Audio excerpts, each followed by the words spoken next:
Okay, let's find the local max and min of g of x is equal to x squared minus 3 times e to the x. So the very first thing we need to do is find the derivative. What is g prime of x?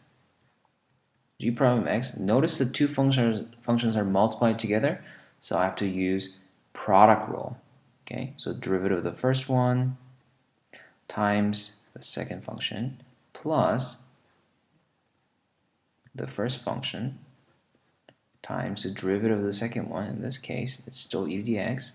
I'm going to factor out e to the x, and I get x squared plus 2x minus 3, and I can factor the trinomial in there, and e to the x times x plus 3 and x minus 1.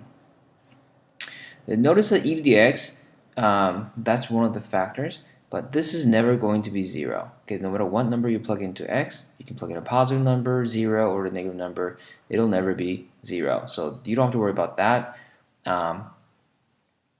At the moment here, when is g prime going to be 0? G prime of x is equal to 0 when x is negative 3 and positive 1. So when I make my number line, I just have to look at negative 3 and 1. Okay, so I'm going to look at the sign of g prime. Okay, anything less than negative 3, again, I'm not looking at e to the x because that's always going to be positive. This would be negative, right? Because x is something less than negative 3. So think of it negative 10 or negative 5 or something. And this would be a negative number. Negative number minus negative is also negative, but negative times negative is going to be positive. Okay, so anything from negative infinity to negative 3, g is going up, right, or increasing. Between negative 3 and 1, conveniently 0 is in there, so let me plug in 0. 0 plus 3 is 3, that's positive. 0 minus 1 is negative. Positive times negative is going to be negative. Anything bigger than 1, here is positive, and something bigger than 1 minus 1 is also positive, right?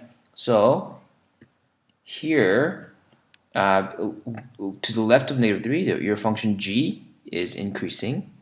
Between negative 3 and 1, the function is decreasing. And anything bigger than 1, the function is increasing. So what do you have at x equals negative 3? You have a local max. Okay, local max, maximum at x equals negative 3. To find the local max value, you plug negative 3 in the original function, and you get negative 3 squared is 9 minus 3 is 6 times e to the negative 3. And the coordinate of the local max would be negative 3 comma 6e to the negative 3. Okay, your local min happens at x equals 1. What is g of 1? Well, that's going to be 1 squared minus 3, negative 2 times e. And the coordinate is 1 comma negative 2e. Okay?